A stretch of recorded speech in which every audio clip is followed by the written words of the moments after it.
కాకినాడ నగరంలో మెరుగైన పారిశుద్ధ్య నిర్వహణ ద్వారా ప్రజా ఆరోగ్యాన్ని పరిరక్షించాలంటే ప్రజల భాగస్వామ్యంతో సమిష్టిగా పనిచేయాలని నగరపాలక సంస్థ కమిషనర్ భావన పారిశుద్ధ్య కార్మికులకు సూచించారు.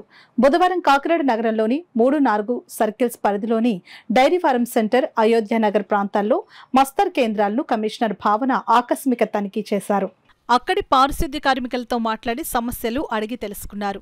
మెరుగైన పారిశుద్ధ్య నిర్వహణ ద్వారా ప్రజా ఆరోగ్యాన్ని పరిరక్షించాలంటే ప్రజల భాగస్వామ్యంతో సమిష్టిగా పనిచేయాలని సూచించారు.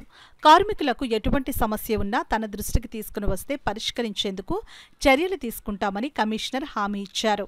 ప్రజలు కూడా సహకరించి తడి పొడి చెత్తను వేరువేరుగా ఇళ్ల వద్దకు వచ్చే పారిశుద్ధ్య కార్మికులకు మాత్రమే అందచేయాలని సూచించారు. ఈ సందర్భంగా మస్తర్ కేంద్రాల వద్ద రిజిస్టర్లను తనిఖీ చేసి సిబ్బంది హాజరవుతున్న సమయాన్ని ఆరా తీశారు. అలాగే వివిధ దశల్లో ఉన్న అన్నా క్యాంటీన్ల అభివృద్ధి పనుల ప్రగతిని పరిశీలించారు. ఈ కార్యక్రమంలో ఆమె వెంట MHO doctor Prithvicharan, EE Madhavi, ఏఈలు వై నాగేశ్వరరావు, రమేష్ బాబు, శానిటరీ సూపర్వైజర్లు, ఇన్స్పెక్టర్లు, సచివాలయ ఉద్యోగులు ఉన్నారు.